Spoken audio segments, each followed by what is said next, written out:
आज भाई साहब चांद रात भी है रात को, और सुबह ईद की नमाज है 7 बजे। चाइनीज़ मौलवियों ने बहुत सुबह सुबह 7 बजे की नमाज रख दी है भाई साहब। अभी जाके कपड़े शपड़े तैयार करते हैं, कुछ मीठे में बनाना है। चाइना में रहते हुए मीठा तो नहीं ना इग्नोर किया जा सकता, तो कुछ मीठे में बनाना है और तैयारी शारी भी करनी है अभी। हाँ जी, तो भाई साहब मैं आप लोगों को अपना मिनी गार्डन दिखाता हूँ। काफ़ी दिन हो गए हैं इसका पता किए हुए, क्योंकि बाहर आई हुई है और बहुत ज़्यादा फूल खिले हुए हैं। ये चेक करो, ये चेक करो, ये चेक करो। और इवन कि हमने नोटिस भी लगाया हुआ है कि सिर्फ देखने के लिए है। कुछ लोग यहाँ से आके ना वो तोड़ के ले जाते थे, तो इस वजह से ये फिर नोटिस लगाना पड़ा ताकि लोग इसको टच ना करें या इसको तोड़े ना।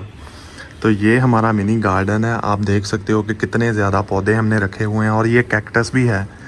जिसने हाथ लगाना है इसको आके हाथ लगाओ। 我们这边有一个很重要的通知贴在上面。哦，很重要的，请多欣赏，请多欣赏。对，ये जो है ना भाई साहब, ये एम्प्लॉयज़ हैं यहाँ के यूनिवर्सिटी के, और ये हमारे गार्डन को विज़िट करने के लिए आए थे और उसकी इंस्पेक्शन कर रहे थे ये लोग। ये है हमारा गार्डन, और ये यूनिवर्सिटी के एम्प्लॉयज़ हैं। Hello guys, welcome back to the channel. This is Mohsin Nawaz and you are watching Mohsin Nawaz vlogs. तो आज हमने आपसे बहुत सारी बातें कर दी हैं भाई साहब। आज 29 ऑफ रमज़ान है चाइना के अंदर। रमज़ान शरीफ 2024 का आज आखिरी रोज़ा है। तो आज हमने बहुत सारी बातें करनी हैं। बातों में जो मेन पॉइंट्स हैं वो हमारे यूट्यूब चैनल के हवाले से ही हैं कि हमने किस तरह 7 दिन का पहले चैलेंज रखा। रमज़ान शरीफ का पहला 7 दिन जो हैं वो लगातार व्लॉग पोस्ट करने थे। वो हमने अपने आप को एक चैलेंज दिया था, जिसमें अल्हम्दुलिल्लाह हमने बड़े ही अच्छे तरीके से वो वाला चैलेंज, 7 दिन वाला चैलेंज तो था, वो अकम्प्लिश किया था। फिर हमने वो वाला चैलेंज बढ़ा के कर दिया था 30 डेज़ का। तो आज 29th डे है, और इस 30 डे चैलेंज के अंदर आई थिंक हमने 27 से 28 व्लॉग पोस्ट किए हैं। मेरे ख्याल में एक व्लॉग मिस हुआ है।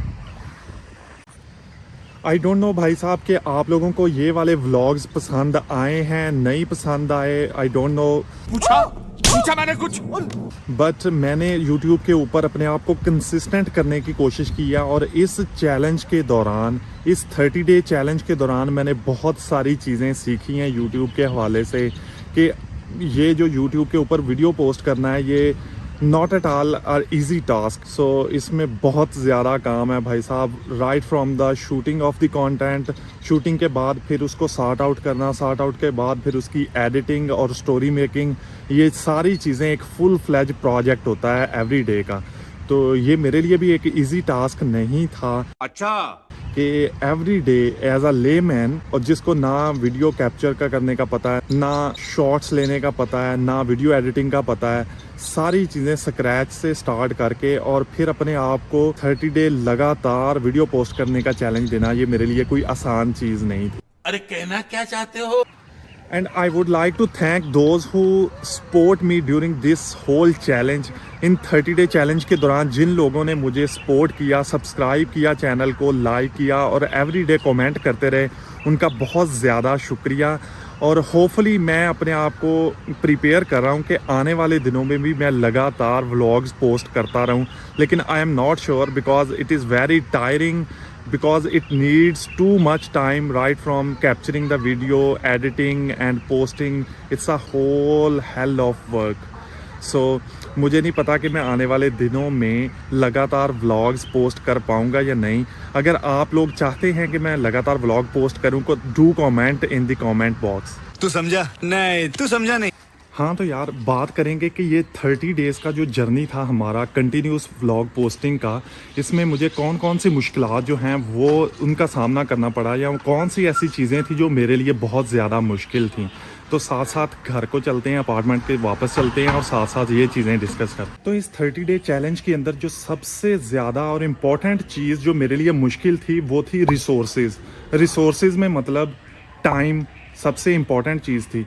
टाइम यानी कि मुझे यहाँ पे चाइना के अंदर रहते हुए अपनी स्टडी की एक्टिविटीज़ भी कंटिन्यू करनी थी और उसके साथ साथ व्लॉग भी एवरी डे पोस्ट करना था, जो कि मेरे लिए बहुत ही बड़ा चैलेंज था।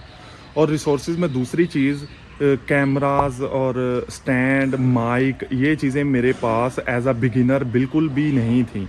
मैंने बिल्कुल सिरे से मोबाइल फ़ोन से स्टार्ट किया था। अगर मुझे एवरीडे डेली व्लॉगिंग के दौरान कोई ब्यूटीफुल सीनरी का शॉट कैप्चर करना है ना, तो मुझे ख़ुद से ही कोई ना कोई ऐसा तरीका ढूंढना था कि मैं किस तरह मोबाइल फ़ोन को प्लेस करूं और किस तरह उस नेचुरल ब्यूटी को कैप्चर करके आप तक पहुंचाऊं।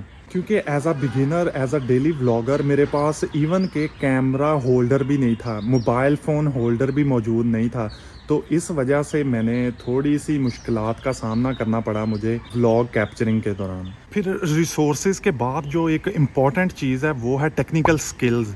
यानी कि एज अ बिगिनर मेरे पास किसी भी किस्म की कोई भी टेक्निकल स्किल मौजूद ही नहीं थी।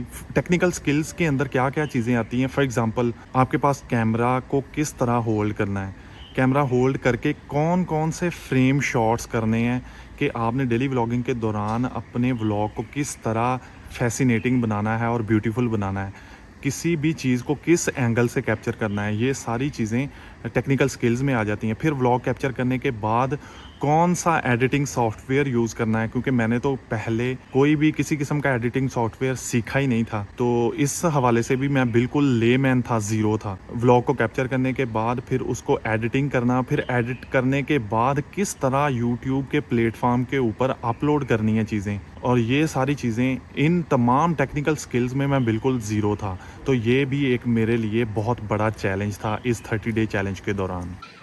हाँ तो यार, फिर इसके बाद एक इम्पॉर्टेंट चीज़ जो आती है वो है मौसम कैसा है, इन्वायरमेंट कैसा है, वेदर कैसा है। कभी धूप है, कभी बारिश है, कभी तूफ़ान है, बट आपने तो लगातार व्लॉग पोस्ट करना ही करना है, लगातार व्लॉग बनाना ही बनाना है। तो इस किस्म के सिनेरियो में फॉर एग्ज़ाम्पल अगर बारिश हो रही है या आंधी है या तूफ़ान है, तो आपको कोई जगह ही नहीं मिलती कि किस जगह पे जाके आप व्लॉग बनाओ, क्या चीज़ दिखाओ। तो ये एक बहुत बड़ी लिमिटेशन है डेली व्लॉगिंग के अंदर। फिर भाई साहब इसके बाद एक इम्पॉर्टेंट चीज़, फॉर एग्ज़ाम्पल अगर आप किसी और कंट्री में रह रहे हो ना और उनकी लैंग्वेज भी कोई और है, आप फॉर एग्ज़ाम्पल किसी रिक्रिएशनल पॉइंट पे या किसी खूबसूरत जगह पे जाना चाह रहे हैं, आपके पास लोकेशन भी है लेकिन आप जा ही नहीं पा रहे हैं, चूँकि आप किसी से उस लोकेशन का पूछेंगे कैसे अगर आपको लैंग्वेज नहीं आती। तो चाइना के अंदर रहते हुए मेरे साथ ये भी बहुत बड़ा एक मसला पेश आया कि मुझे चाइनीज़ लैंग्वेज के हवाले से अगर आप किसी से कोई चीज़ पूछना चाह रहे हैं तो मैं इफ़ेक्टिवली वो चीज़ या वो लोकेशन या वो जगह उनसे पूछ ही नहीं पा रहा।